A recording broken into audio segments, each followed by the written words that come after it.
As regular listeners to the show will know by now, History's Most is on Patreon, and you can support us from as little as $1 a month. You can also become an executive producer like Jeremy Marcoux and, contribute towards the improvement of the podcast. For our first month of Patreon, August, we ran a prize draw, the prize being a biography of Oliver Cromwell. All you had to do was sign up to the Patreon to be in with a chance to win. And I am delighted to announce that Guillaume Navarro-Bonnet has won the prize. So that biography of Oliver Cromwell is heading off to Spain as we speak. And we want to thank all our patrons for supporting us. And we would encourage, regular listeners of the show who feel they can contribute, as I say, from as little as $1 a month. We would appreciate it. Patreon.com/History's Most. And with that being said, on with the episode. How many people are willing to put their life on the line for a cause they believe in? How many would volunteer to leave their jobs, their homes, their families, their lives, to travel to another part of the world that they've never been to before, to fight in lands unfamiliar to them, many without any prior combat experience? During the Spanish Civil War, tens of thousands of men did exactly that. The International Brigades were made up of people from all across the world, from all types of backgrounds, all of them fighting to protect Spain from becoming a fascist dictatorship. This is the story of the International Brigaders, history's most unlikely warriors.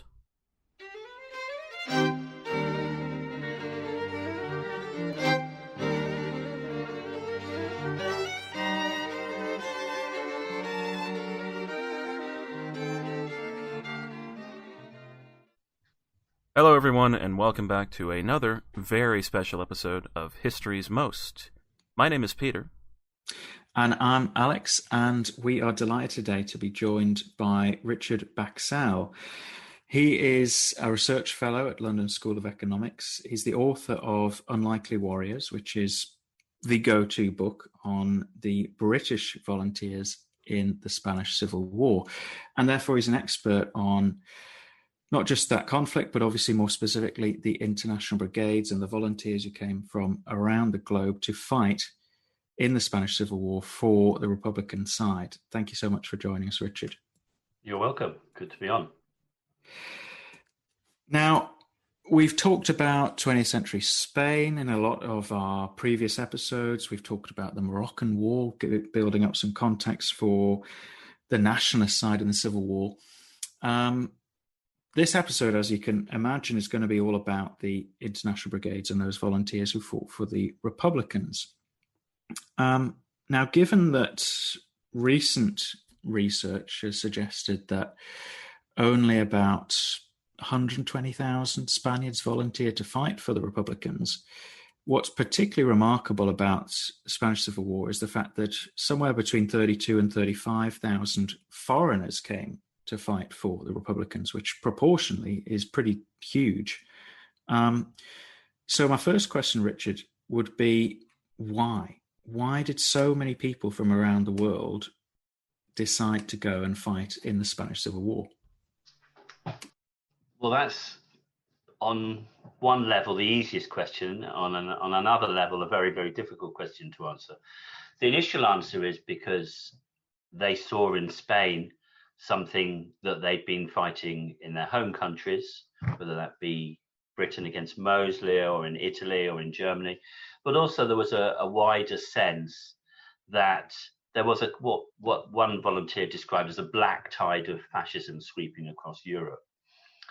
And until 1936, essentially it had been a series of defeats for the left. The right had just been advancing throughout, from Italy, Germany. And Spain was thus seen as essentially the latest battlefield in a European fight against fascism that all of them had been involved in to some extent. The majority of the people who joined were members of the Communist Party, but again, that's one of those things that hides as much as it reveals. Why they were communists is often quite complicated, and what different individuals took to be communism was also very different. So it depends on particular countries. Certainly, if you were an Italian emigre or a Pole living in Paris, or a German, it was very much about going to Spain to try and defeat fascism there, so that you could go back to your own country, because they were political immigrants. But if you were a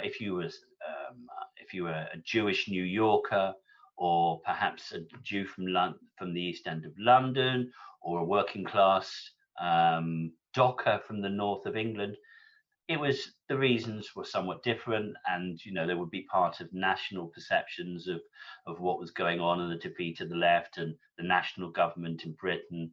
So there's all sorts of reasons. It's almost, it's not quite true, but it's almost the case that for every volunteer there is a different motivation, but all within this and all encompassing idea that they were fighting against this notion of fascism, whether or not you would argue that fascism existed in Spain in the same way that it did in other countries. How motivated was the average volunteer? How motivated were they by the idea of the total overthrow of the bourgeoisie, as opposed to just anti-fascism against Franco specifically? If you're talking about the people in the International Brigades, the war in Spain was never couched in terms of fighting against and overthrowing the bourgeoisie. It was certainly always portrayed as a fight of democracy against fascism.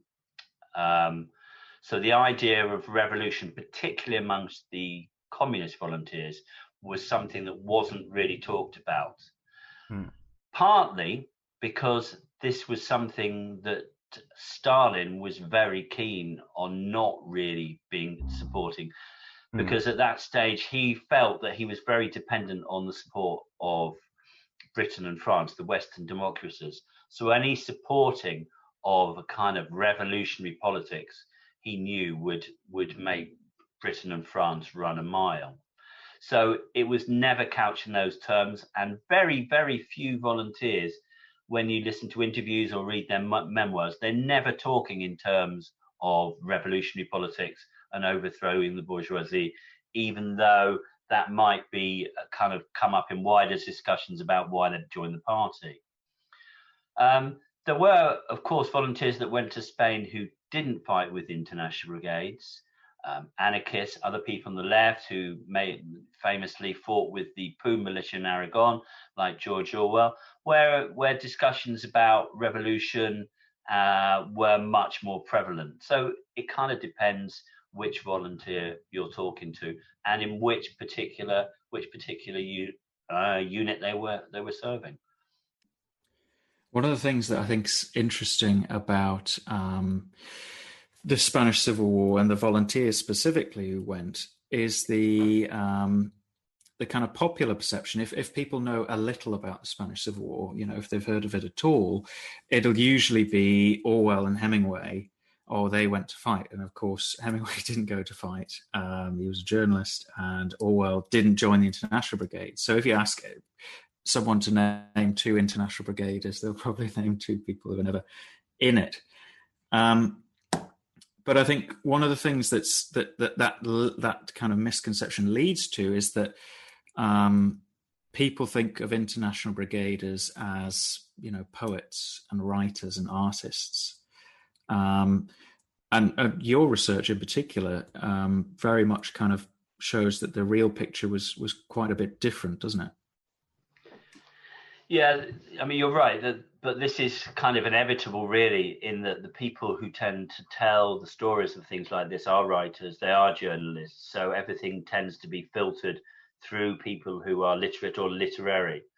But as you say, Orwell, although he wanted to join the International Brigades, didn't fight with the International Brigades. Hemingway was a newspaperman, although there are stories that have emerged over the last few years that he did take part in a kind of behind enemy lines action that he went along with, and he talks about it as being absolutely terrified. So he did go slightly beyond the kind of well, he was never neutral, of course, but he did go slightly beyond the point of being a correspondent. But essentially, what you say is true. Yeah, that's absolutely right. They at the start of the war, in the first few months, before recruitment was organised by the Comintern, the Communist International, people were able to get to Spain, but only if they possessed their own passport, which essentially means the middle class, educated. So there was a larger proportion of students, writers in the early days, but particularly after October, November, December 1936, they're overwhelmingly working class, dockers, miners, labourers, very much from traditional urban working class occupations. So you've kind of presaged there a little bit what I was going to ask next, which is the fact that the Soviet Union decides through the Comintern to intervene in Spain by recruiting a kind of foreign legion, recruiting volunteers. How did that come about? What was the kind of organization that recruited people to go to Spain?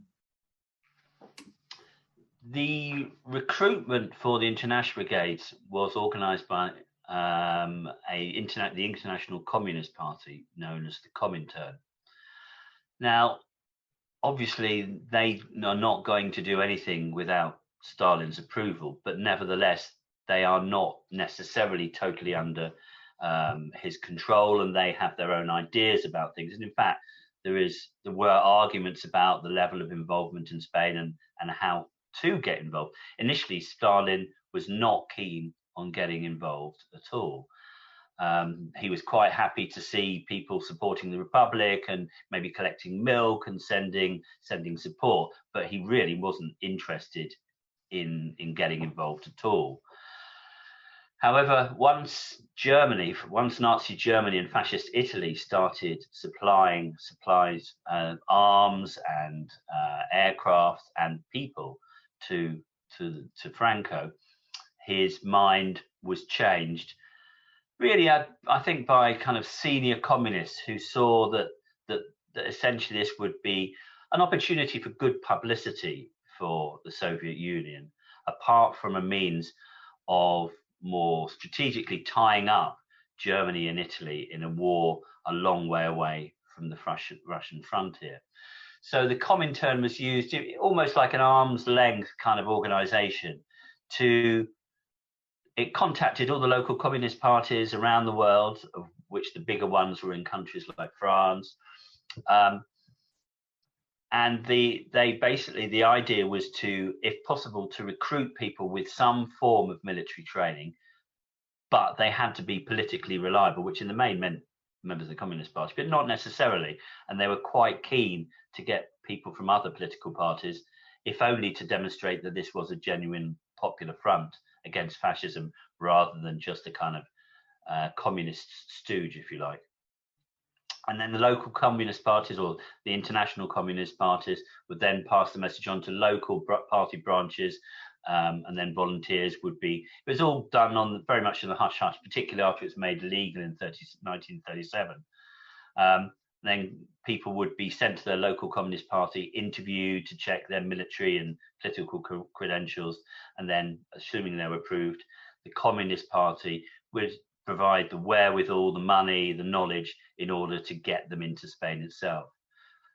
Most of the volunteers in the International Brigades didn't have, well, from Britain certainly, didn't have passports. So they would go out there just on a straightforward return ticket to Paris, which you could do essentially without a passport, kind of like a day trip.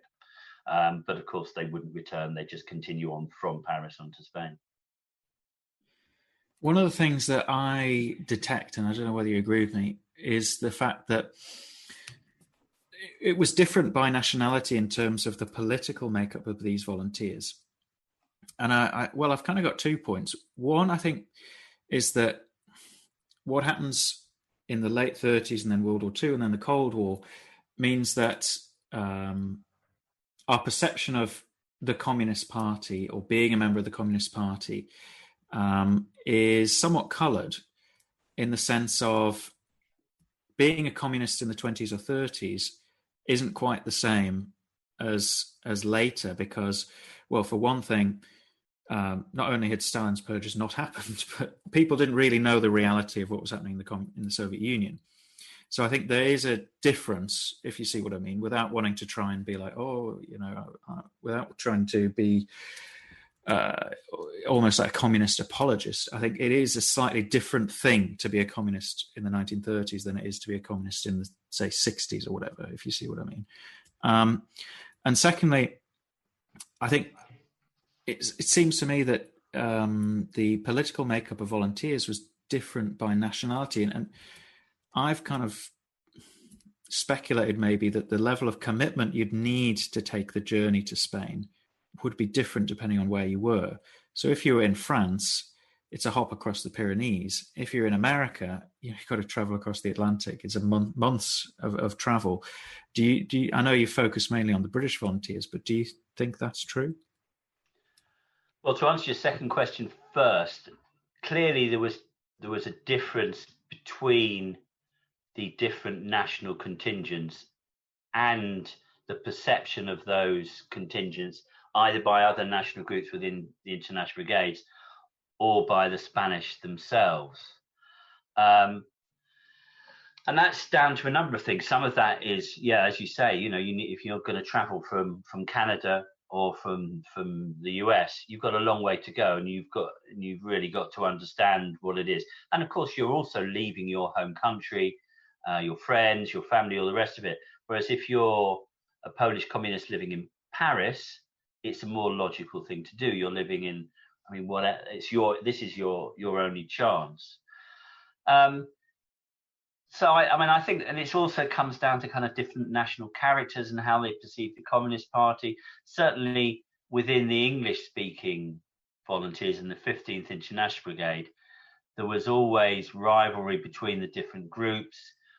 The Americans were always seen as a little bit serious and kind of hard line, whereas the Canadians,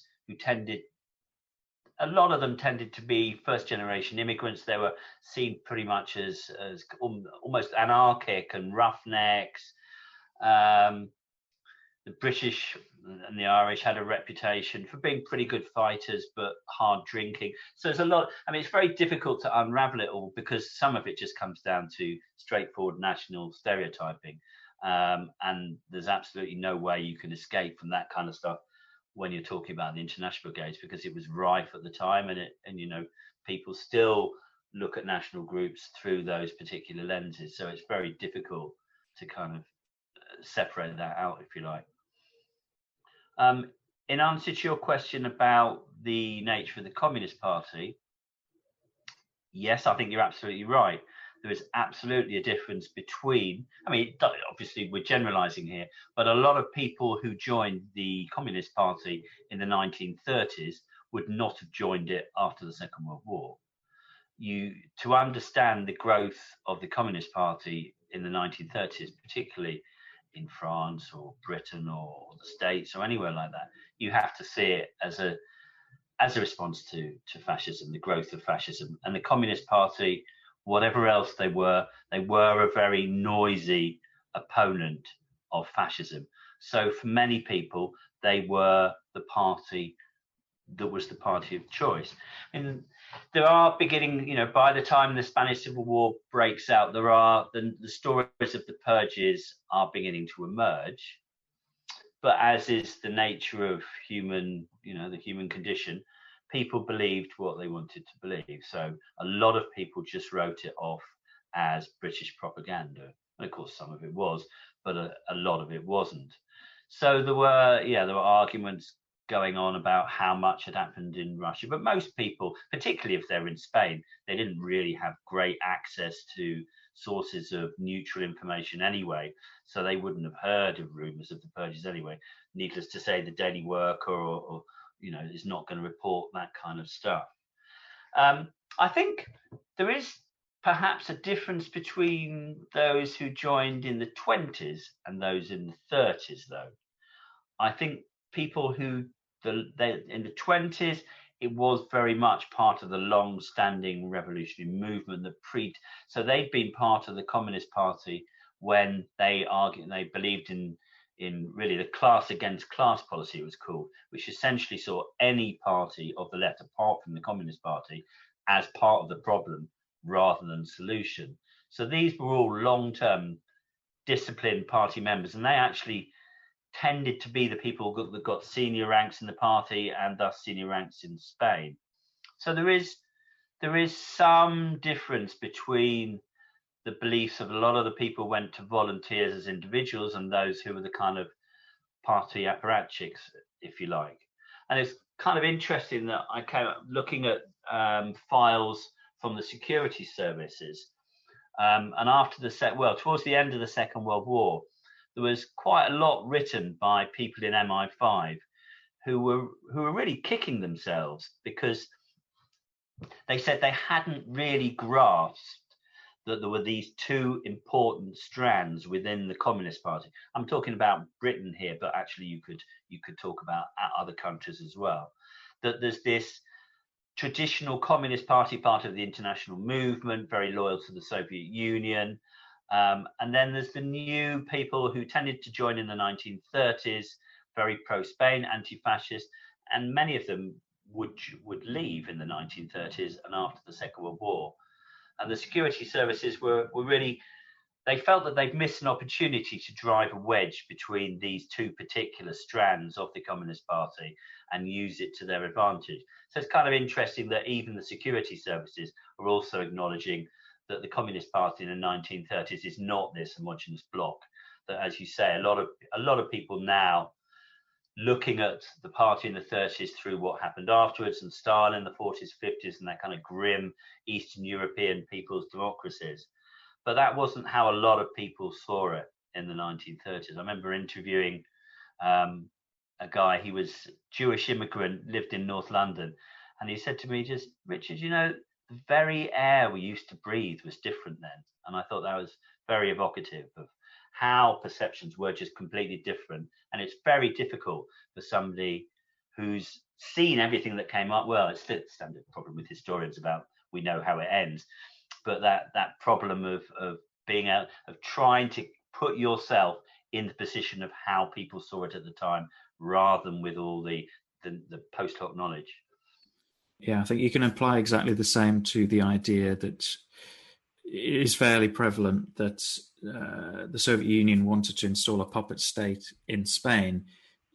That's something that happened a decade later and 2 decades later. So it must have been what they were doing then. But when the evidence doesn't actually really point to that. I thought that was really interesting, by the way. I hadn't quite so much grasped the difference between the 20s and 30s communists. But we're kind of following almost chronologically here why someone would volunteer, how they would be recruited. Once you get to Spain as an International Brigade volunteer, what was it like in terms of the organization and training? That depends what country they came from and when they got there.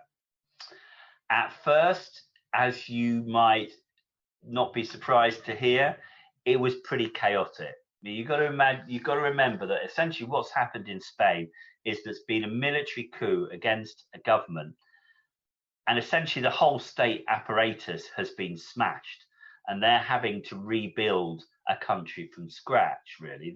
All the state apparatus that they need, army, everything else, within the context of a war, with a coup that's been launched by the military, so they don't know who they can trust. They've got lots of people saying, yes, we're loyal, we'll fight for you, but that could just be an accident of geography. So it's a very difficult and chaotic situation for at least the 6 months. I mean, not everybody would agree, but I actually find it quite impressive how the Spanish Republic managed to build themselves back up again into an agency that could essentially fight a war against overwhelming odds for nearly, for 3 years. I mean, it's quite some achievement.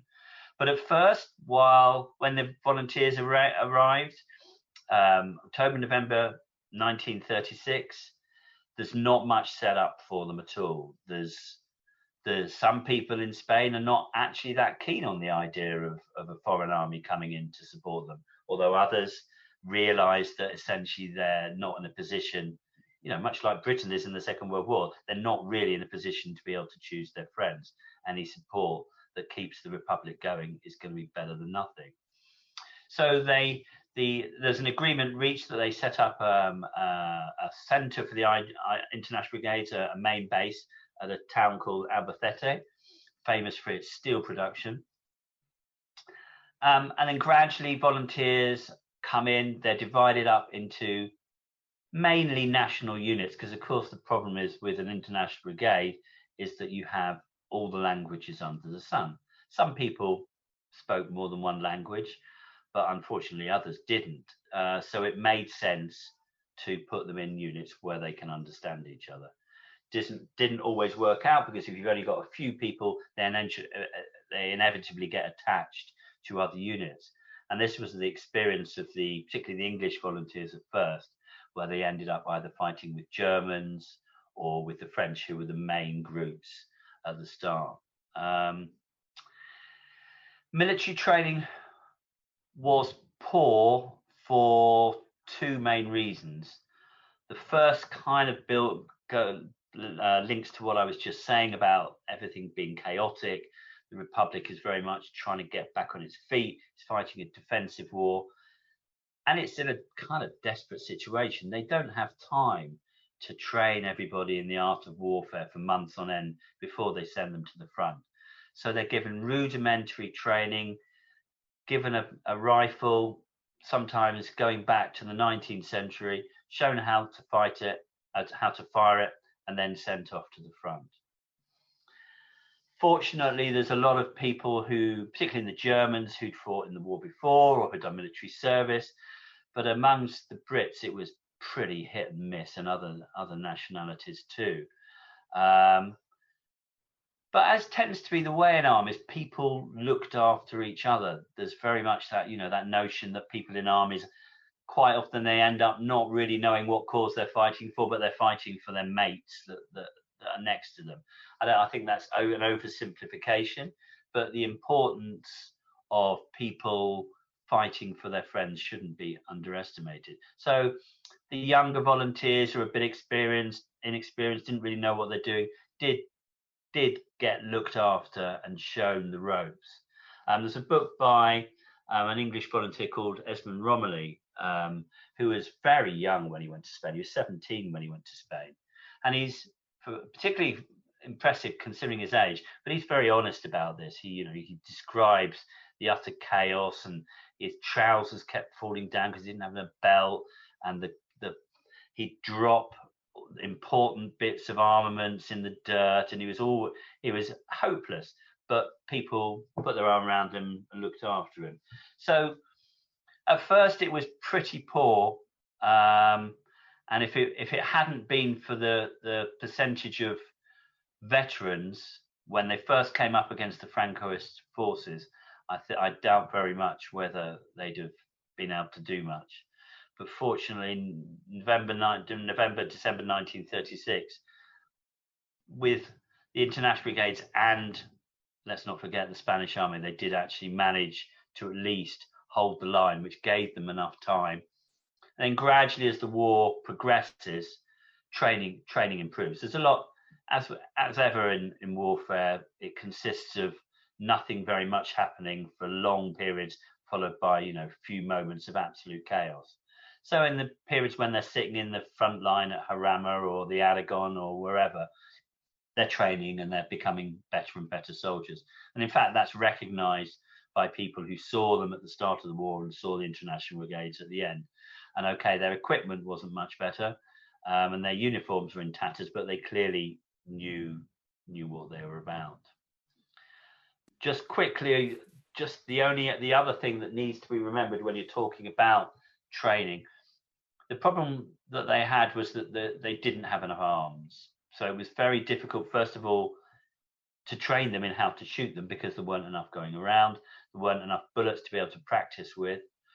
And that meant inevitably that there weren't enough weapons on the front line. Machine guns were always short, and they never really had the transport and all the other things that you need in order to fight a kind of proper modern war. So they're always on, as I say, they're always on the back foot, I think, really. Yeah, I think I've tried to really emphasize in my own writing the idea of change over time, in that you can't really, yes, in autumn, winter 36, 37, when the Republic's in a crisis, people are given a rifle and thrown to the front. Although it's the same if you're Spanish or you're international. It's not like the International Brigades are somehow sacrificed as cannon fodder. They're getting just as poor training as everyone else. Not that that would have been much relief to them. But as 1937 goes on, you see a lot more, well, people go and they don't get to the front for 6 weeks, 3 months, because they're actually going through a program of training. And yes, it's never great, but it changes over time. And then there is other pinch points, 38 in Aragon, the Franco Spring Offensive, then people get rushed again because you need people quickly. But I think it's driven by military necessity.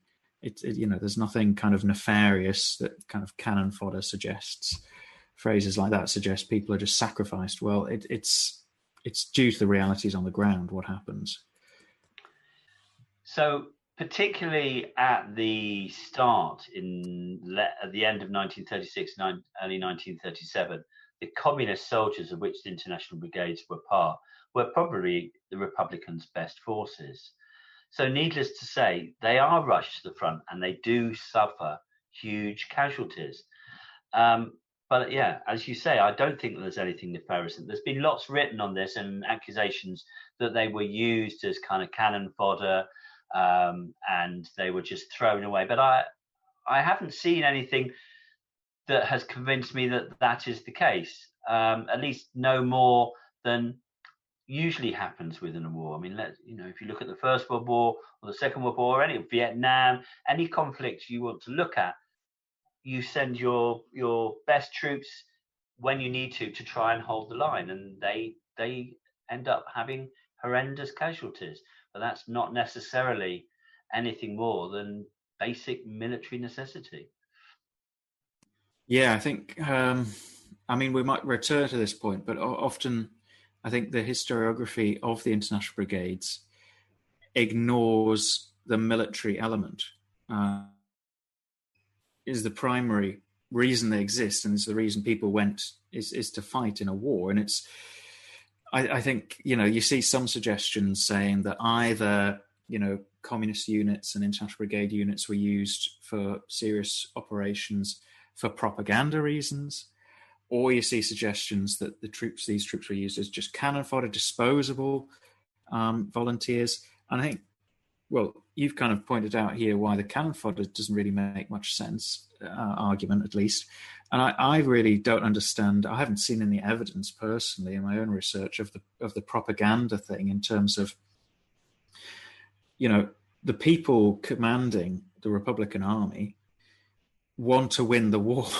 They're not that bothered about column inches in Fada or, the Daily Worker.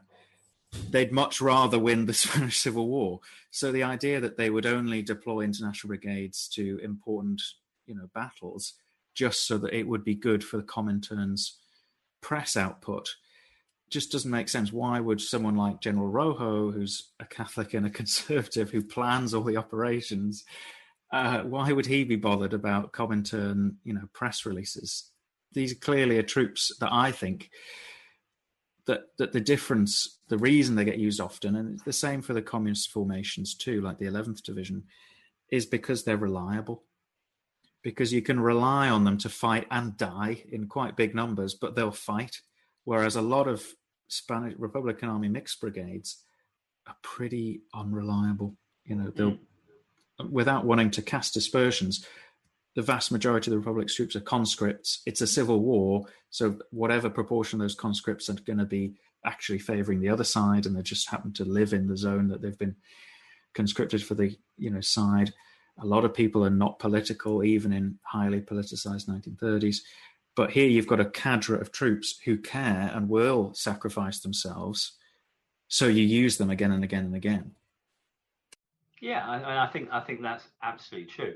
I think the problem is that this whole notion of them being used in that way rests on this notion that essentially the Spanish Civil War was run by the Russians, that the Comintern are in charge of the Republic, exactly as we were talking about earlier, that is part of a policy of wanting to set up a People's Republic in Spain. And there's absolutely no evidence that that is the case. Sure, after 1945 in Eastern Europe, but Spain in 1936 is not Poland in 1945. They're a long way away from each other geographically as much as anything else. So it really doesn't make any sense. Essentially, Stalin is trying to support the Republic so they don't get defeated. Whether or not he wanted them to win and was doing enough to make them win, you can argue it how you wish, but they were not making all the decisions. They were not running the Spanish Republic. Of course, the Communist Party had loads of influence. It was the conduit from arms from Russia, which gave it immense clout. And sure, the Russian advisors were constantly offering suggestions and advice, but it wasn't always accepted, and they didn't have the final say. And there's plenty and plenty of documentary evidence in the Gaspee archives in Moscow of these Red Army officers pulling their hair out because they're making suggestions and the Spaniards are ignoring them. So this notion that this is just another satellite state of the Soviet Union is just not borne out by the evidence. That's, it's one of in many areas of the Spanish Civil War and the International Brigades. It's kind of viewed through a particular prism. It's become very polarized, and people are very unwilling to move from their perspective. And I think it's particularly so in the UK, where most people tend to come through Orwell, so their notion of the Civil War in Spain through Orwell and maybe Ken Loach's film Land and Freedom is very much this notion that the Spanish Republic was defeated by Stalin. Now, Stalin is guilty of many crimes, but the defeat of the Spanish Republic was not one of them. And I'm not saying that because he was supporting the Spanish Republic through any feelings of international solidarity or anything like that. No, he was treating Spain as political football just like everybody else was. But that, that's the nature of the game that he was playing. He was trying to preserve his position within the Soviet Union and the Soviet Union himself. I mean, you wouldn't expect him to do anything else, particularly given the battles with Trotskyism and his opposition to international communism and everything else. It just doesn't make any sense, really. Yeah, I mean, for me, the killer argument on that one is the fact that the Soviet Union never implemented a puppet state where the Red Army wasn't present, in proper numbers as well, not in terms of a few advisors and things. Yeah. Because you can't impose a government unless you have an army there imposing a government, or else overwhelming kind of financial kind of power over it, which you could make an argument there about the Republic, but unquestionably, as you say, it wasn't a puppet state. And also, I think the Red Army officers who were there in international command, like Generals Kleber and Walter, again, they were trying to win the war. I always come back to this idea of when they're on the ground there, they're fighting the war, and even though they're working for the Red Army, they are trying to win. So they're not going to just do things, sacrifice people, for the sake of nothing, or somehow want to, only launch a particular attack so that they can get the propaganda value out of it. They are trying to win the war. And I think for some weird reason, communism means that somehow every action has to have this ulterior motive, and that military necessity doesn't come into it at all, when they clearly were there for a reason. Well, and I think every battle is seen through the eyes of the battles of the Second World War, of Stalingrad, where millions of soldiers are sacrificed. And I think there's this notion that wherever communists are involved, it just means that lives mean nothing, and that's the way it always happens. But again, Madrid is not Stalingrad. It's poles apart, temporally, spatially, politically, in every way. And I know people will argue, well, no, they didn't have a Red Army, but they had a Comintern army, which was very similar. But of course, it really wasn't. It really wasn't. And I think, comparisons with the Soviet actions in World War II, it is not, I think, you can detect it, for example, in Anthony Beevor's book about the Spanish Civil War. It's desperate to be like, the Republicans were just like the Red Army. They're just machine gunning their own men in the back, etc., etc. The thing is, the International Brigades never have that many men at any one time. Each brigade is always on demand. It's always desperately short of men, other than probably like the first week before they actually go into combat and lose half of them.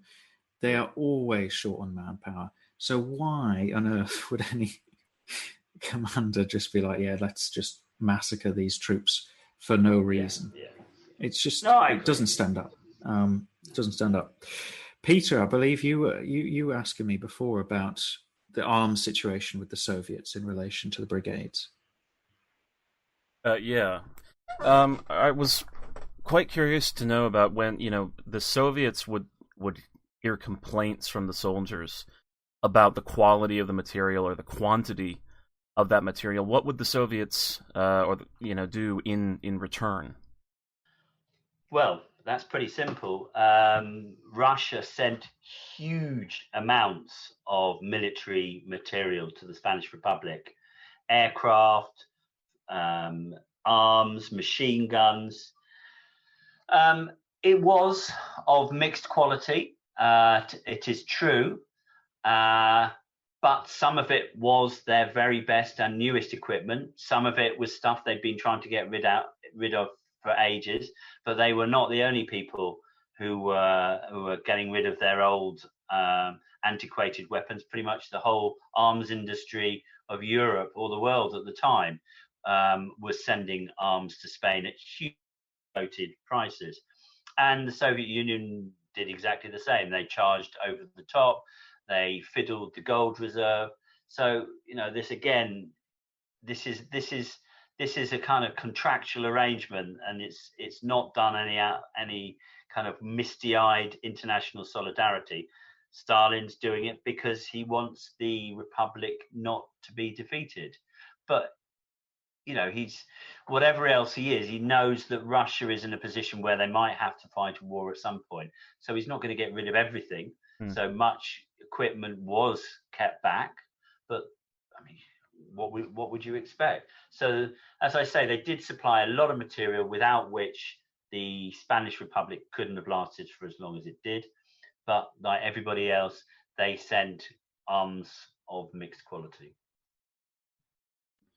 The one area I think Franco did excel was managing to squeeze as much as possible out of the Germans and Italians for as little as possible in return, usually on credit, which ended up never having to be paid because those regimes collapsed in a few years' time. So he managed to get a very good deal out of the war. But the Republicans ended up getting ripped off by a lot of people, not just the Soviets. Let's go into battle, so to speak. In my own writing, I kind of say, look, the International Brigades in combat as a military entity is kind of, in almost equal measure, idealism and incompetence. They are very often very committed to the cause, very devoted, but they're naive. And that combination leads to massive casualties. What's kind of your view of it based on your extensive research? Well, that's certainly, that's naivety and just any lack of experience of what conflict was about and what it needed. You can't possibly expect to go into action fighting against Well, for example, at the Battle of Harama, you're fighting against the Foreign Legion and Moroccan mercenaries. These are the nationalist crack troops. They're professionals. They do this for a living. They've been doing it for years and years and years. And you cannot, with the best will in the world, expect to give somebody a rifle, get them to fire 5 shots and tell them to go and lie down on the top of that hill and hold them off for as long as you can. They just don't know what to do. They don't know the basic military skills that are the things that keep soldiers alive.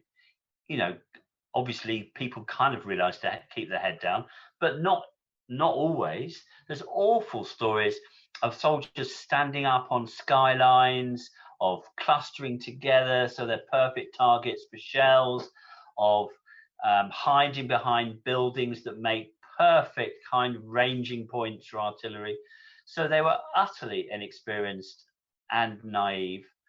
There is occasionally you get these tales of bravado of, come on lads, we're not going to let them frighten us, and kind of standing up. But pretty soon that kind of nonsense ends, because you can't behave like that and expect to survive for very long.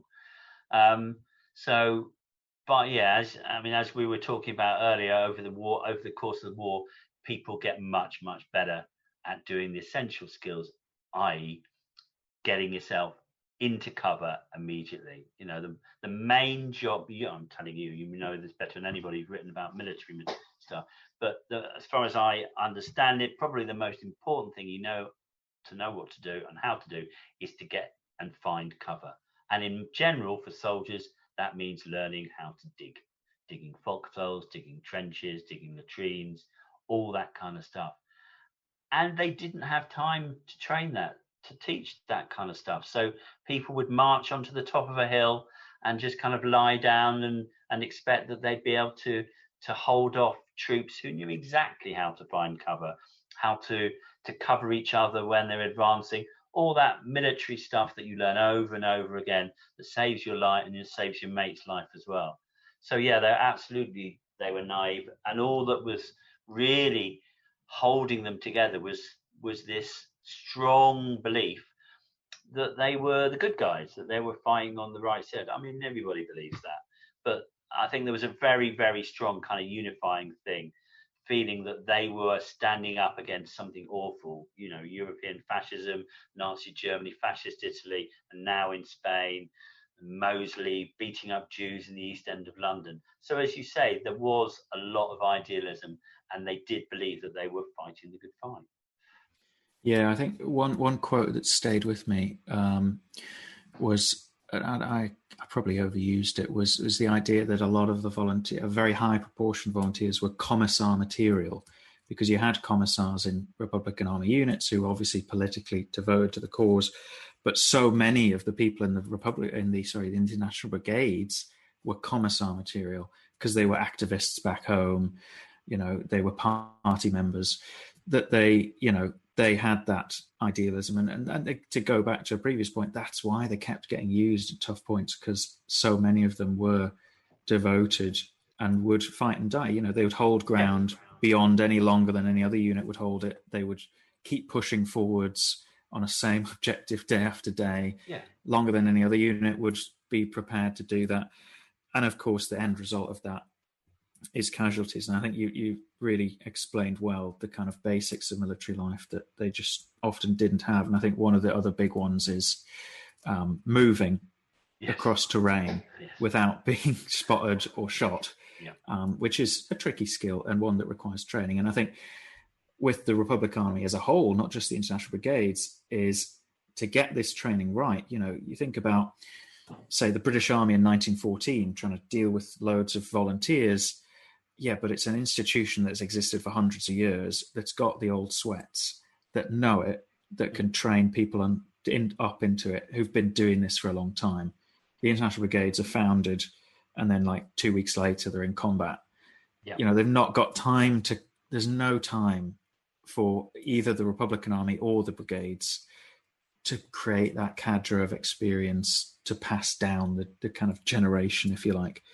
But I think the really interesting point that I've kind of found more and more looking at the Spanish Civil War's military history is that you look at the best troops in Franco's army, the Foreign Legion and the Regulares, the Moroccan mercenaries, their casualty rates are murderous. There's something like 78,000 Moroccans serve, of which 65,000 become casualties. The Carlists, volunteers, the Requetettes, the Red Berets, is very similar, So even, much better trained troops, like the Foreign Legion by the end was using Republican prisoners of war because they just were totally out of, men. So if you get used as shock troops, you're going to suffer big casualties, no matter how well trained you are. And I think, again, there's a bit of a one-sidedness in the historiography. It's like, well, look how terrible the losses were, the International Brigades, every battle. But actually, look at the other side. A lot of battles, Ebro, for example, by far the best division in Franco's army was the 13th, Black Hand, which was Foreign Legion troops. They have to be withdrawn halfway through the Battle of the Ebro because they've suffered something like 5,000 casualties out of, I think, about 8,000. They've not got any men left. And that's the best of the Foreign Legion. So I think there's this kind of dual standard that isn't really applied. It's only applied to the International Brigades when they're looking at casualty figures. I think that's absolutely true. And if you're talking about leaders of units who seem to have a singular disregard for the welfare of the soldiers under them, I mean, the Foreign Legion is the perfect example. I mean, absolutely brutal.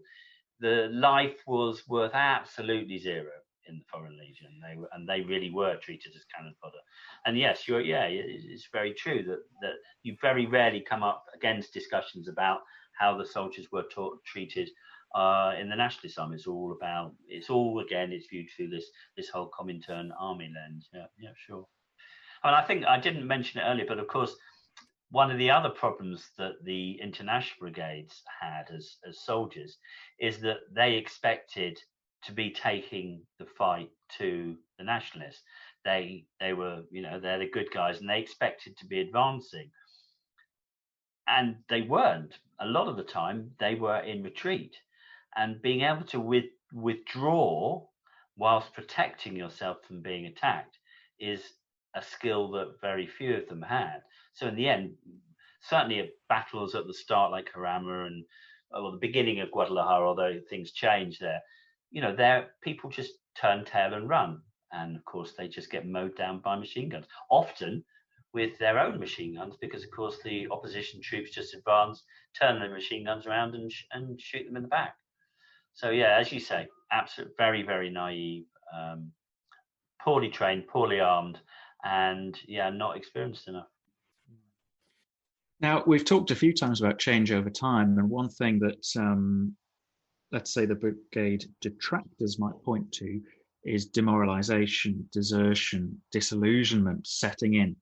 And definitely by mid-1937, there's very serious problems with morale in the International Brigades. Can you paint a picture in terms of why? What happens and what are the consequences?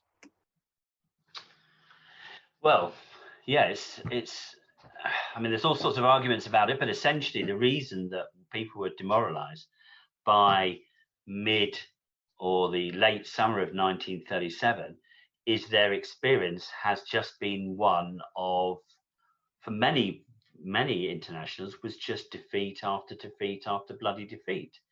And they've seen all their mates lose their lives.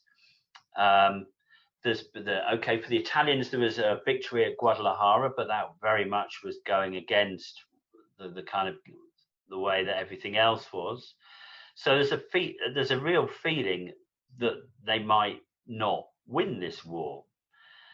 Then on top of that, there was a problem with International Brigades in that many people, if not explicitly, were implicitly given the idea that as volunteers they could go out to Spain and fight for a while, and that if they then decided they'd had enough, they wanted to go home, that would probably be okay because they were volunteers, and why would anybody make a fuss? They'd be very grateful for your help, comrade. But these promises were never able to be fulfilled. Anybody that knows anything about armies knows that an army is not going to function if your troops can just get up and turn tail and go home at any moment. And this has always been something that's been thrown against the brigades, in that these poor guys were volunteers and they were treated terribly. And of course, that's absolutely true. But people are only up a volunteer until the moment they volunteer, after which they're no longer volunteers. And I do think that this wasn't made clear enough. I'm not going to say that it was a deliberate policy, but it's clear that that recruiters were under pressure to get as many people. Apart from anything else, the Republic, they felt the Republic was in dire need and they believed in the cause. So it's not necessarily this kind of cynical notion of clearing up people from the embankment and sending them to Spain without them realizing what's going on. It's not about that, but there is this feeling that the Republic was in dire need and it was an emergency. So I suspect it's very difficult to know because there's no real data on this at all. But I think that a lot of volunteers wasn't made clear to them. And I think partly the people who recruited them didn't realize that what they were saying may not actually work in practice, because they weren't soldiers either. And I think a lot of them did send them out there in good faith. But of course, once they got there and they were in the army, there was, particularly as things change, it becomes even more in terms of a kind of traditional army with saluting and all the things that they wouldn't necessarily expected at first. And then there's no way that people can be sent home. And this was something that really created a lot of bad feeling, particularly amongst the lower ranks. There was this feeling that they'd come out and volunteered for a few months and they were just being left to rot in Spain. And a lot of people really were very unhappy about that. And then, of course, there's all the other things you've got to take into account, not just about warfare, but most people in Spain were sick most of the time they were there. And anybody who's ever tried to kind of live their life through mild dysentery will know how utterly debilitating it is. It's impossible to feel any motivation to do anything, even in a state of fear. So there's all these different things that factor in, and a lot of people just wanted to go home. They felt they'd done their bit, they tried their best, it wasn't going to work, and they wanted to go home to see their parents or their family or their girlfriends or whoever. It's standard soldier stories, really. Yeah, I think again, people look for some sort of Stalinist reason why there was demoralization and don't really apply, as you say, the military reasons that soldiers get demoralized: disease, hunger, defeats, losing battles again and again and seeing their mates being killed demoralizes you. Yeah. And like, you say, if you volunteered for the British Army in 1914 and found the trenches were horrible, you couldn't just say, well, I volunteered, so I've now done my bit and I'd like to go home. I know it's not exactly the same, but there isn't an army in existence where you could just decide when you wanted to go. Certainly not in modern time period. No. And I think the same could be applied for a lot of the elements that are kind of labeled as repression that existed in the International Brigades. People who were defeatist or who criticized the brigade leadership and things like this ended up getting put in a labor battalion or things like that. And people, again, point to this as like Stalinist totalitarian repression. But any army in the world, if you start criticizing your officers, you get punished. Yeah. And it's almost as if, like I've said before, there's a different standard for some reason applied. Or I don't know whether historians looking at the brigades, perhaps aren't from a military history background and don't really appreciate this sort of thing. But, punishing deserters, punishing cowards, punishing defeatists, punishing people who criticize the senior officers is normal. That should be taken as read. And yet somehow with the International Brigades, it's seen as very nefarious, very kind of somehow there's some ulterior motive going on. This is a purge. And I haven't been able to find examples at all of soldiers being executed for, or even really imprisoned for being Trotskyist or things like this. It seems to me that Trotskyism, you can disagree with me, if you want, but it seems to me that Trotskyism is more a term that a communist uses to describe defeatism.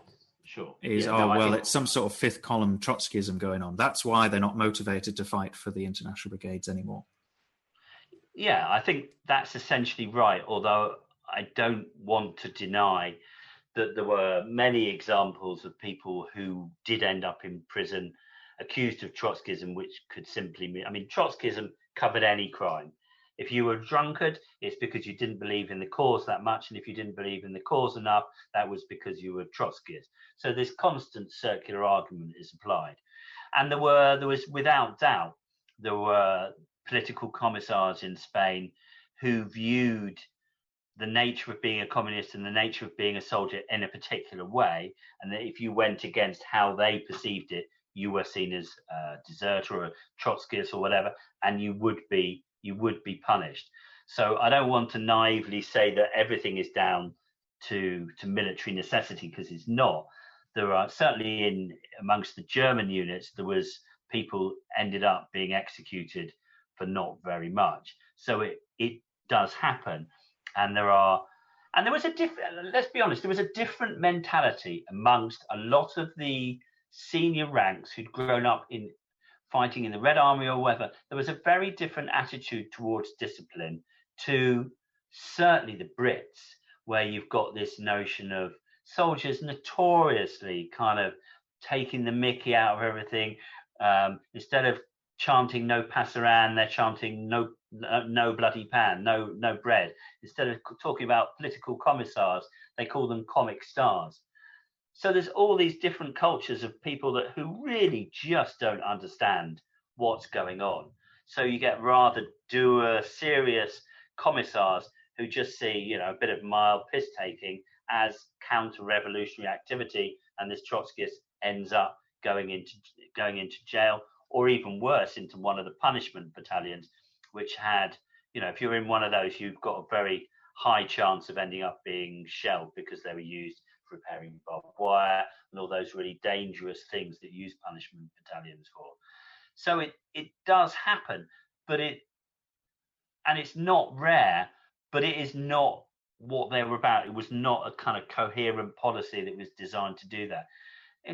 It's about a lot of people second guessing what they're supposed to be doing. They're worried about getting in trouble with their superiors. The same thing that happens everywhere under the military, under dictatorships. It's that kind of mentality.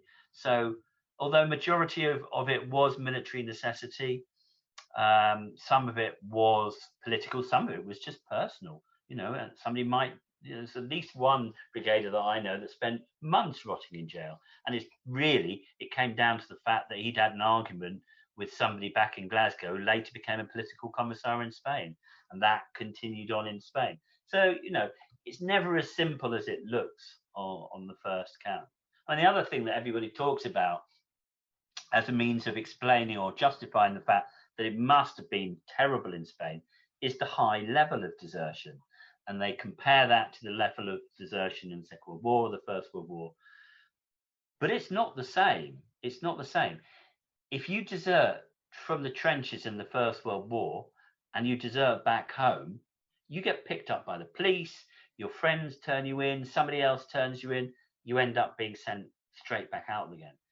All you've got to do, if you want to leave the International Brigades or get out of Spain, once you're across the border, you're safe. Okay, you might have to take a few hard words from people when you get back home, but that's nothing compared to fighting against Franco's Foreign Legion. So, it hasn't got the same consequences unless you get caught, of course. Yeah, and I think there's also, I think, the fact that I'm not 100% sure, but I think there might be a certain error going on with some of the scholarship, in the sense of desertion from the International Brigades. A lot of them were Spanish deserting from international units, not foreign volunteers. I'm not saying foreign volunteers didn't, and I think I totally agree with you. For most volunteers in Spain, being an international brigader was a very negative experience. It wasn't a good thing at all. It was very harsh. Thousands of people definitely got put in prison and punishment camps and battalions, things like that, and hundreds. We've had a bit of discussion about this before. Hundreds executed. We don't really know. Do you not think hundreds? Less than hundreds? No, I don't. Mainly because who are these people? Where are these bodies? There's all sorts of things being talked about, and André Marcoux, who was in charge of International Brigades, famously talked about these 500 people that have been executed. Excuse me, but I don't think it's anything like the numbers that people have talked about. I mean, I know of 2 that were definitely executed amongst the Brits, with another 3 or 4 that disappeared and we don't know. But lots of people. It's a war. Even if all of them were executed, it's still a very, very low number, and not anything like the numbers that people are talking about. Anybody that's executed in war, I think, is a crime and something that shouldn't happen. But again, we're applying our contemporary viewpoint. That's not how it would have been seen at the time. The last war that most of these guys had known was the First World War, when people were routinely being shot for shell shock. So we've got to understand the war in the 1930s is a long way away from where it is now. Yeah, and I think that's a very good point in terms of we don't know. We don't have any bodies for international brigaders being shot. If there were, I mean, there's documents that I kind of really challenge in my book, Fighting for Spain, about 3,500 shortfall in kind of these final figures for the International Brigade base, and these all must have been shot. What? Where? Who? Yes. Why is there not this mass grave of international brigaders? But it's interesting. You think it's basically dozens then, the total, probably, for all. I think it was higher. I think it was higher in the Eastern European units, but certainly within the English-speaking 15th Brigade, it was very, very low, very low. Where there is a sense that they are volunteers, and loads of people, including political commissars, spoke out against the idea of shooting volunteers. Apart from any other ethical reason, purely because the idea that if there's any rumor of this gets home, there's no way they're going to get any more volunteers. It would have been absolutely suicidal for an army to do that. They're dependent on volunteers. They would dry up overnight. And they knew that. They talked about this. They knew that it would be stupid to do that. So I think we've painted a pretty vivid picture there of the international brigades in Spain, their experience, which, like we said, was actually a pretty negative one in terms of lots of defeats, heavy casualties, harsh disciplinary system. And as I kind of alluded to when I was talking about desertion, the ranks increasingly had to be filled by Spanish conscripts as well, just to make up the numbers, because the number of volunteers fell away as time went on. And the Spanish Civil War kind of receded from the front page, if you like, of public consciousness. Let's just, before we kind of move towards the end of the war, let's focus in on a couple of things that I know that you've studied in particular detail. One of the interesting things about the British battalion in the International Brigades was that you had a mixture of, obviously, British, English, Scottish, Welsh volunteers, but also Irish volunteers, and a very significant number of whom were former members of the IRA. Mm-hmm. So obviously had been fighting the British very recently. That was kind of one of the interesting particular dynamics to that British unit, the British battalion, which I think the Irish weren't very happy about it being called that. But how did that play out? Well, it started quite early on in December 1936. And a lot of it was down to clumsiness, really, of the overwhelmingly English leadership of the battalion at that point, and I say English, and it was English. And in reports after the Battle of Lepero, a lot of the volunteers in what was the English-speaking company there were Irish, and they were just lazily referred to as English. And a lot of people, quite understandably, let alone the fact they were IRA vets, didn't take kindly to being described as English. So that put a few people's noses out of joint, to put it mildly. But what the problems really came with the new arrivals who were based at Madrigueras, their little place where they were in training just outside the main base at Albacete, in a little village. And it became clear that at least two senior figures in amongst the British, George Nathan and Wilf McCartney, had been involved in Ireland fighting against the IRA, and had been involved in black and tans and assassination attempts. And in fact, it wasn't actually the kind of fighting IRA people that really made a fuss. It was the newcomers who a lot of them were kind of London Irish, who were absolutely furious about this. Although I have to be fair, none of the Irish were particularly impressed with the way that they were treated. And I can't blame them for a number of reasons, really. And some of those are particularly because of British-Irish relations.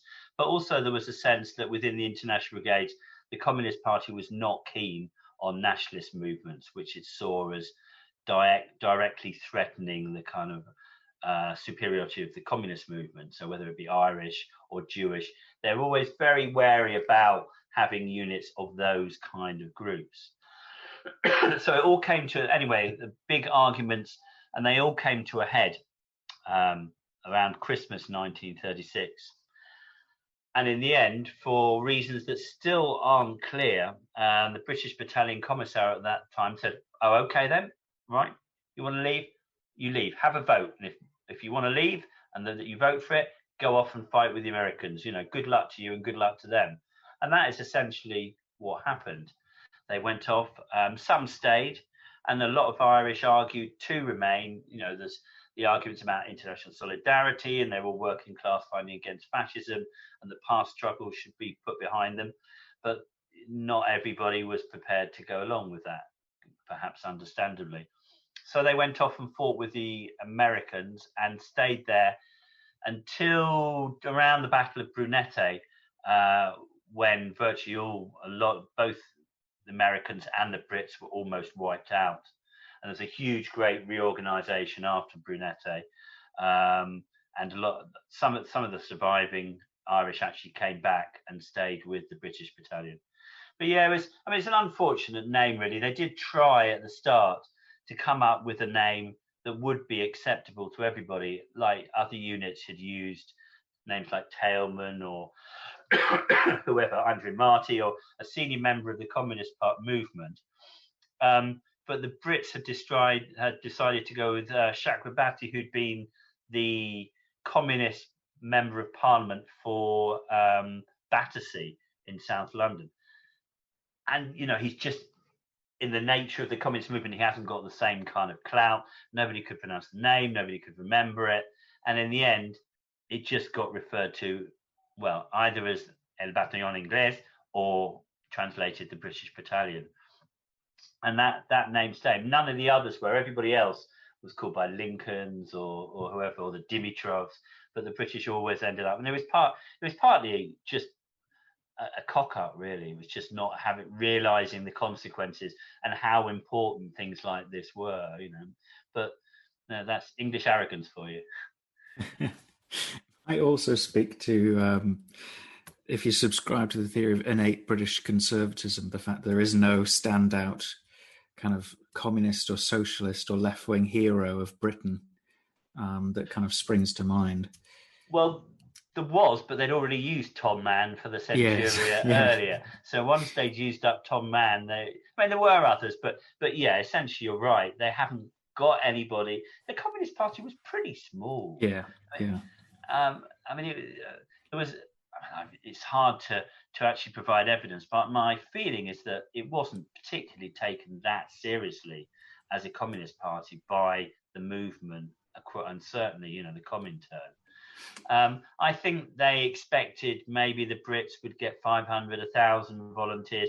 There's rumours about quotas which may or may not be true, and the number 1,000 has been bandied about. But the fact that they managed to get twice as many of that is, I suppose you must say, to their credit, and surprising in a way, really. I want now to jump into one or two characters, because I think the International Brigade story is all the richer for the fact that there is these characters involved in it, and you probably have some of your own you might want to bring to the table, so to speak. But I want to first pick up on someone you actually just mentioned, George Nathan, who anyone who was around, British, American, whatever, when George Nathan was around, can't help but mention him, it seems. And he had this background in the army, as you say. He served in Ireland in the War of Independence for the British side, obviously. And one of the things that strikes me about George Nathan is the fact that it must be said, adopted this kind of upper British class officer persona, accent, appearance. And one of the things I think is funny almost is that all these working class hardcore communist activists find it super reassuring, and they love the fact that they've got a very traditional mould British officer in their ranks leading them. I think that's true, but I think, to be honest, I think they would have forgiven him anything, because at that stage he was one of the few people who knew what they were doing.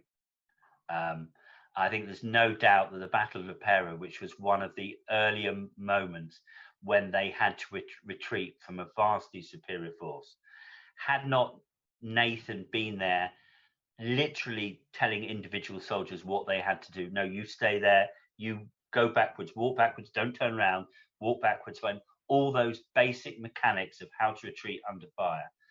And he saved a lot of people's lives, and a lot of them were members of the IRA who knew that had it not been for George Nathan's skills, they would have been dead. So he got a pass, if you like, for what he'd done in Ireland, because he'd redeemed himself in Spain. And he's not the only one. This gets picked up a lot, this idea of people, it's the kind of beau geste idea of redemption through serving in the army, and it's a very popular trope. But I think with Nathan, it's something that you can definitely talk about. A Jewish man from working class background who reinvents himself as this upper class Englishman carrying a swagger stick, talking about when he'd been in the Guards, which he wasn't. And just literally this creation of this perfect officer. But what is amazing is that the person who seemed to believe it most was him. And he lived up to this persona that he'd created. It's really interesting. And he was widely respected across all the nationalities. He was promoted and promoted and promoted, and probably would have been the senior British officer throughout Spain had he not been killed by a shell in Veneta in the middle of 1937. But he's an interesting character. And Malcolm Dunbar's another one, who also ended up being very highly promoted, also gay, also very kind of artistic background. He was a journalist before he went to Spain, started in the ranks, and almost immediately was picked out as somebody. In fact, Sam White made friends with a guy called Sam Wilde, who very working class, tough, sailor, docker from Manchester, who ended up being the commander of the Brits, who would never hear a word against Dunbar, who was very posh and very well, a bit diffident, awkward, didn't really get along with people, but incredibly brave, very, very bright, and had the ability to learn really quickly, and ended up being chief of staff for the 15th International Brigade. No military experience before Spain. So it's another example of somebody who came to Spain as somebody and ended up being somebody completely different. One of the names you just dropped there, Sam Wilde, as well. Again, anyone who was in the British Battalion in this kind of roughly the second half of his existence has to mention Sam Wilde. and in many ways, kind of almost the antipathy of Nathan in terms of his kind of background. He self-proclaimed anti-officer, anti-king, and yet a lot of people say the best officer that the British battalion had at that time. What's your impression of him? Yeah, I think he probably was. I mean, he had advantage. He had time to prove himself, of course, because he was commander for quite some time. Whereas people like Bill Alexander, who'd probably been equally as good, were injured quite quickly and ended up being repatriated home. Paddy O'Dare was also Irish, who was also military experience, was also a very good commander.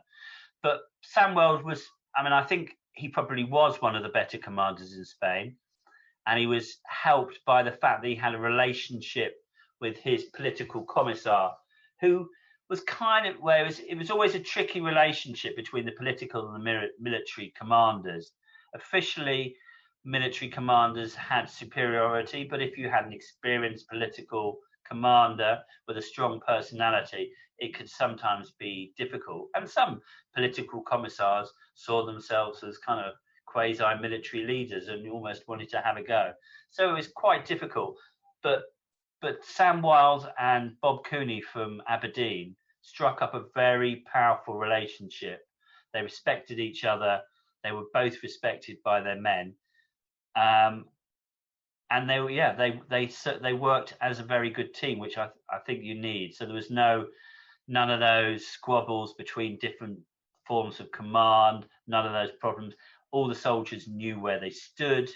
And Sam was very direct. He was a working class guy who'd proved himself. He'd started at the bottom at Jarama and he'd worked himself up. And every promotion, it was down to the fact that he knew what he was doing. He learned on the job.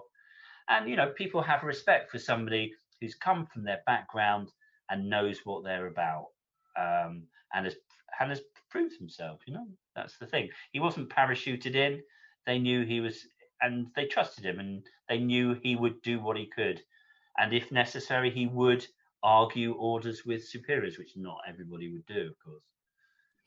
Yeah, I think we haven't really touched on commissars that much, but I think without wanting to spend too much time on it, seems to me that, you know, you heard about it if there was a bad commissar. That would have an effect. But also, if there was a good one, they tend to be really popular. They're kind of like motivators almost. I think Sam Wilde, I think, is quite instructive of the, if I can use the term, officer corps of the International Brigades, in the sense of, you know, a volunteer who is popular and respected for their bravery tends to do well in the International Brigades and get into officer positions. To use a slightly shoehorned football analogy here, I think if you're looking at from a military history point of view, International Brigade officers, the ones that were popular, the ones that did well, the ones that rose high, tended to be good kind of man managers. They tended to be popular.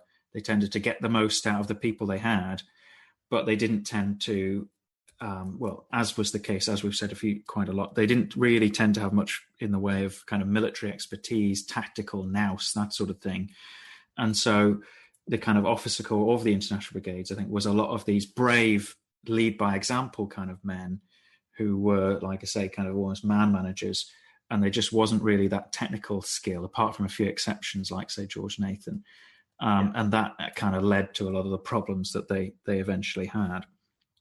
One little point, I mean, I shouldn't really say little, because I think it's really been underreported and hasn't quite, I still don't think, I mean, you might correct me on this, I still don't think it's really been written about or researched very well, is the Spanish in the International Brigades.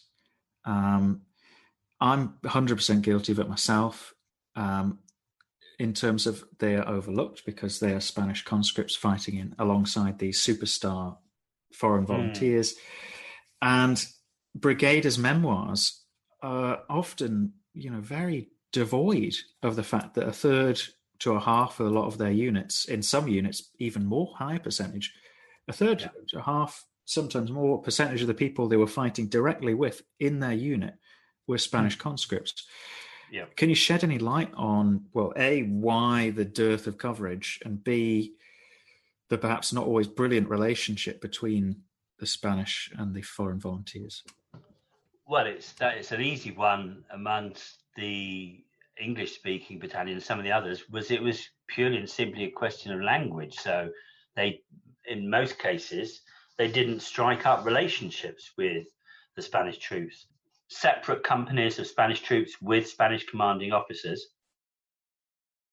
So they were kept separate, although they were within the same battalion. They'd be kind of eating the same food. And it broke down a little bit as the war went on, as people's language skills improved.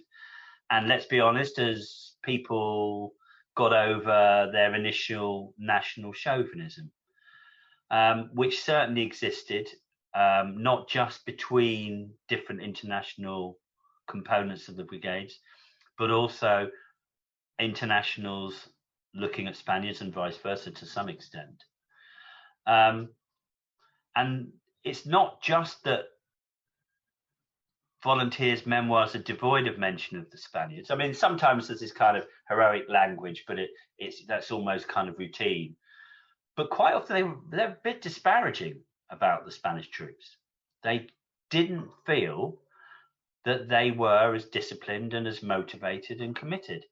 And of course, in some cases, this was true because they were conscripts who kind of volunteered to join the International Brigades because maybe you got better food, or it's certainly more prestigious. But, at the same time, it's more dangerous probably. But there was a feeling that the Spanish troops weren't, and it was kind of confusion mixed with a little bit of resentment. We're kind of fighting for their cause. We've come here. Why are they not taking it as serious as we?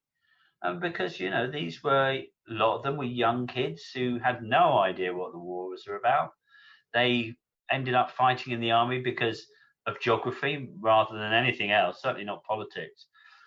So, they were just making the best of it. All they wanted to do was survive so they could get home, which is probably what most people want to do in a war, really. Yeah, I think off the top of my head, the best account of it is from an American, Alva Bessie. He does talk a lot about the Spanish in his unit. And it's quite funny how at times, the Americans are trying to educate these young Spaniards, these 17-year-olds, about Spanish politics and about fascism and what their civil war is about. Yeah, they couldn't read lots of these. Yeah. I mean, the Republic had been very good about setting up better schooling and trying to eradicate illiteracy in Spain, but it was still widespread. So, if you're a 16-year-old farm boy, the chances of you being able to read, let alone having some understanding of what the PSOE was and who the Falange was, I mean, you probably had no idea. If you weren't old enough to vote, you were, it was way outside your kind of idea of your world, I think. What was the Soviet reaction kind of upon seeing this downfall and, the decline of the International Brigades and the Republic itself as well? What was kind of their reaction to that? Well, if you're talking about the senior echelons of the party, so, kind of Bolshovikov and Stalin, by the end of the Spanish Civil War, their priorities have changed. Once the Brits had sold out the Czechs, it's quite clear what's going to happen. They know Britain and France are never going to form a détente. So Stalin's then turns his mind to the idea of how he can come to some other solution of protecting himself, his regime, the Soviet Union. And the conclusion that he comes to, of course, ends up as being the Hitler-Stalin Pact. So it's all, it's not about wanting, as I was saying earlier, this is decisions made purely politically and strategically. This is nothing about solidarity. He wanted the Republic to survive as long as it could, because as long as the Republic's fighting, then and German and Italian troops are involved there, then they're not fighting on another front closer to home. But once the Spanish, it's inevitable that the Spanish Republic is going to be defeated, and that the West isn't going to help. Then he knows he's got to rethink, and of course that's what he does. All right. So we've kind of got to the end of the war then. The volunteers who survived, and to kind of pick up on a point we've talked about casualties and demoralization, and the differences between World War I and the Spanish Civil War, casualty rates were kind of, you can flip them on their head between World War I and the Spanish Civil War in terms of if you served in the International Brigades, you had about 90% chance of getting killed or wounded. Whereas if you served in the British Army in World War I, you had a 90% chance of surviving. So those that did survive come home, and very quickly afterwards, there is what you just mentioned, the Hitler-Soviet, the famous Nazi-Soviet pact, which obviously was, I think, a shock. Well, it was a shock to all opinion, but would be particularly shocking to communists who've spent the 30s in the anti-fascist struggle, maybe the ultimate kind of service in that struggle in Spain. And I think your book, Unlikely Warriors, I think it's the final chapter, looks into kind of the response of volunteers to the Nazi-Soviet pact, to the Second World War. Can you paint us a picture then? Does this cause a lot of disillusionment? And then with the policy towards the Second World War, how do things change? Yeah, it was a very difficult time for any communist. First of all, it was a shock for anybody in the party. Many didn't see it coming, and they struggled. Even really kind of long-standing, disciplined party members really struggled to come to terms with it. And for many, it was the beginning of the move away from any kind of relationship with the Communist Party as a member or as what people call a fellow traveller or anything. So yes, it was. For others, they saw it to some extent what it was, which was Stalin taking the opportunity of the only thing open to him to try and protect the Soviet Union. And it was just seen as a kind of game, and it was just playing pieces on the chessboard, and it had no greater significance than that, which of course is a kind of way of justifying it to themselves, really. For the volunteers who'd fought in Spain, they had all those same problems that they had to come to terms with and overcome. But there's also the fact that they'd been fighting Nazi Germany in Spain. So it made it all the more galling, this notion that they then, as communists, they would then have to be part of alignment with Germany. And many people couldn't swallow that and left the party. So it was, I mean, it wasn't the only event, but it was, I mean, there were other events that would happen later that perhaps even more people left the party, whether it be Finland or Czechoslovakia in 1968 or Hungary or whatever. So lots of periods when people drifted away. But it certainly was the point when a lot of people realized that what had been this really simple, coherent, anti-fascist struggle, we're on the side of the good guys, the bad guys are them, that actually things were not that simple. It was much more complicated, and Stalin was playing a much more devious game. And, you know, we all know how people like things to be nice and binary and black and white. And it was that realization for a lot of people that, of course, you know, life just ain't like that. Yeah, I think there's a certain argument about left-wing politics that a key aspect of it is solidarity. I've seen it said that, you know, when Ramsay MacDonald joined the national government and unexpectedly to him was vilified by the Labour Party, it was seen as a breach of that solidarity that was essential to left-wing political life. And I can see similar traces in the fact that, you know, yes, from a geopolitical viewpoint, Nazi-Soviet pact made sense to Stalin, but it's breaking that very essence of left-wing politics as being solidarity with the people who fought in Spain, solidarity with the German left that had been so brutally repressed. So I do think it's a quite dramatic kind of bookend, and really interesting how literally just a few months after the war in Spain ends, you have this breach where communism and anti-fascism are kind of split to some extent, and people who fought in Spain are disillusioned very, very, very soon afterwards. And of course, then there's the outbreak of the Second World War, just, a week after the Nazi-Soviet pact. And the Communist Party condemns the Second World War and says it's an imperialist war and that you shouldn't join the British Army to fight the Nazis. Well, it's even worse than that, because initially Harry Pollitt jumps on it and says this is an anti-fascist struggle. It's the continuation of the war in Spain. Mm-hmm. And then Dave Springle, who served as a commissar in Spain, comes back from Moscow going, oh, no. You've got that all wrong. No. It's an imperialist struggle, comrade. And the Communist Party split. Pollitt's basically booted out. There's a huge, great row over it. And it takes him ages before, in the end, he has to kind of apologize and admit his crimes, and he's readmitted into the Politburo. But it was a real schism within the whole Communist Party movement. Not surprisingly, really.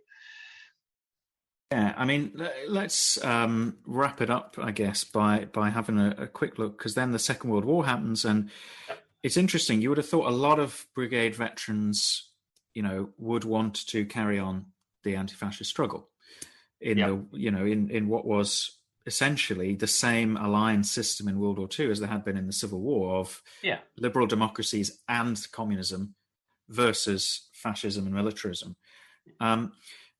And yet, for two reasons, both that communist kind of, what can I call it, turncoating, may I even dare say, and also the view of the authorities towards international brigaders meant that actually not as many as you would have thought ended up serving in World War II.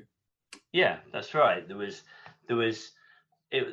widely believed that Spain was defeated by Britain and France for not offering the help and for their support of non-intervention. And I think there's a pretty strong case to be made that Britain sacrificed Spain for wider peace in Europe. So there was a lot of resentment against the government. And then there was the fact that a lot of them were communists, so they kind of went along with the argument. It's easy. We don't like the government. Stalin's doing what he can. So they went along with the Communist Party opposition of the war. But against that, there's loads and loads of former vets in Spain who are very keen to fight. Not all of whom get admitted immediately. It becomes, as the war progresses, it becomes easier to join. But certainly in the early days, in 1939-40, and up to really the entrance of the Soviet Union into the war, there's a bit of suspicion amongst these former international brigades. Well, apart from anything else, because, the Communist Party is still opposing to the war. And from the authorities, really anybody that went to Spain will have been tainted by communism.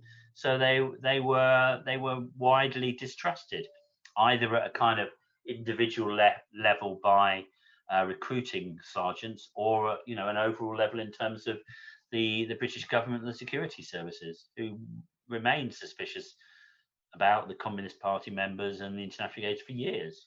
Sometimes with good cause, of course.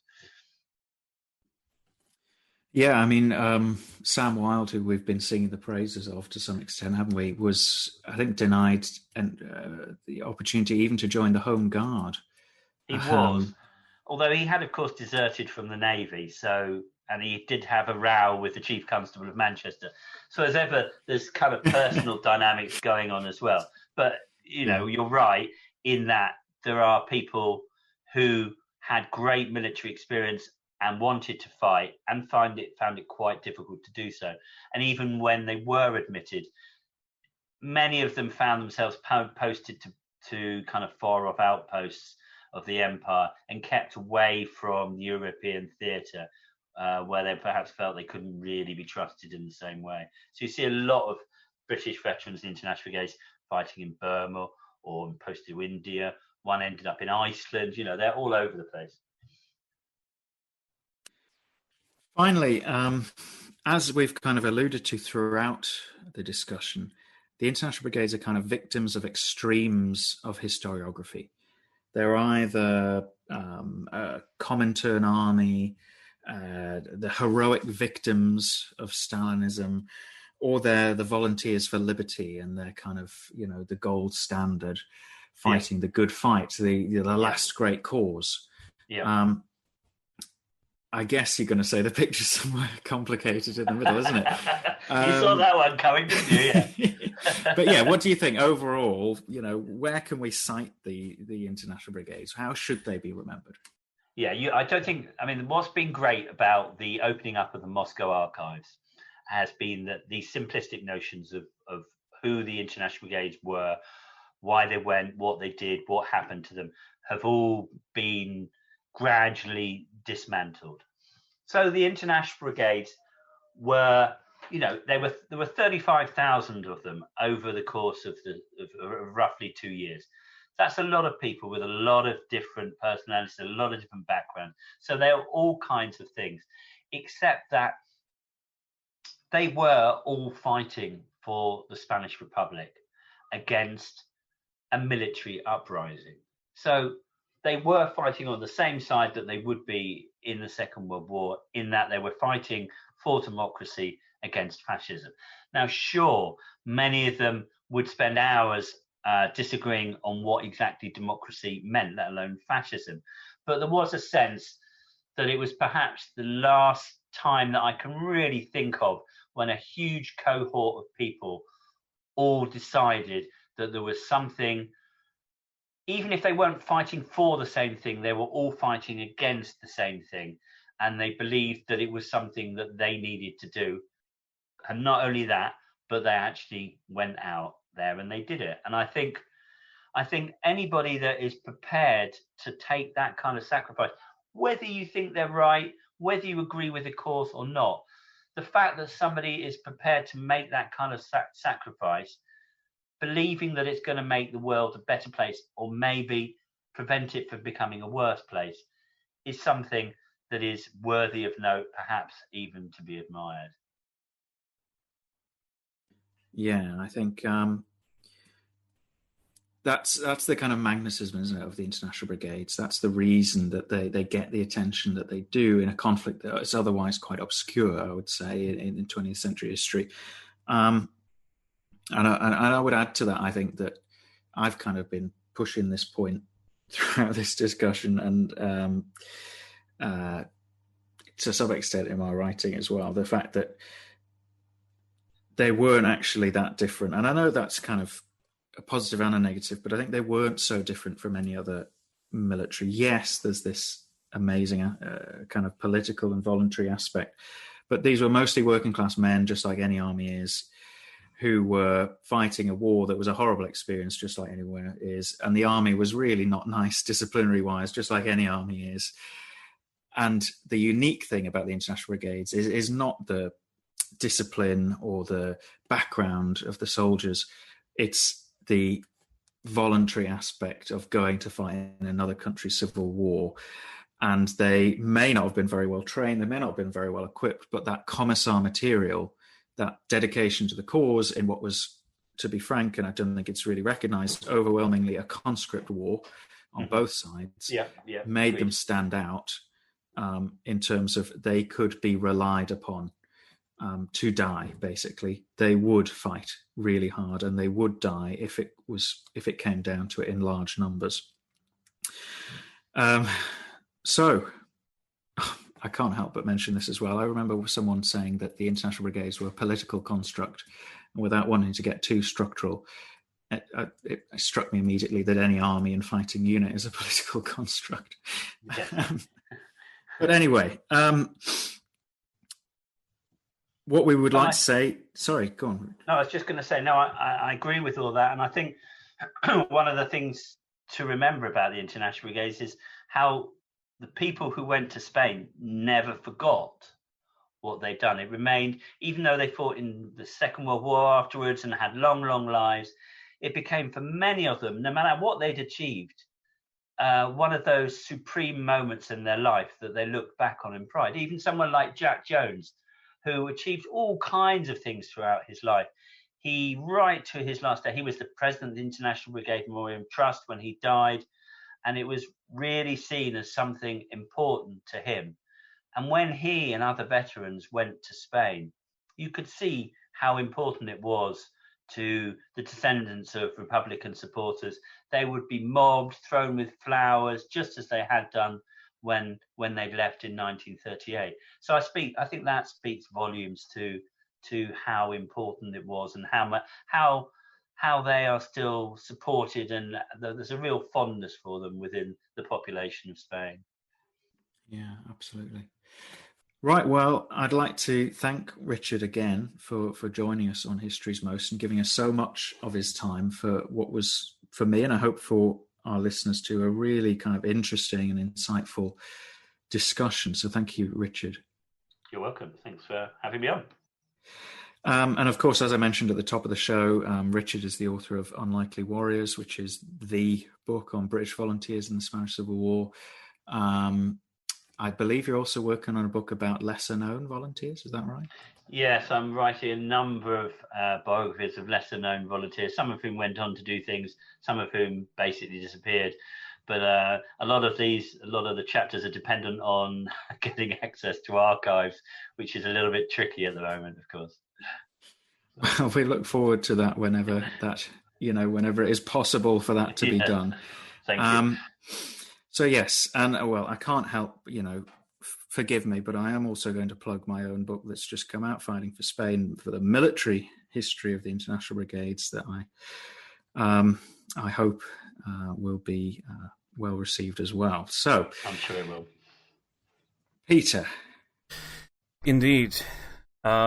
There will be links to everything mentioned down in the description below, as well as that, as we've mentioned in the past couple of shows, we are now on Patreon. You can support us with $1 a show, or if you want, $5 a show for a shout-out, and you'll be listed as an executive producer.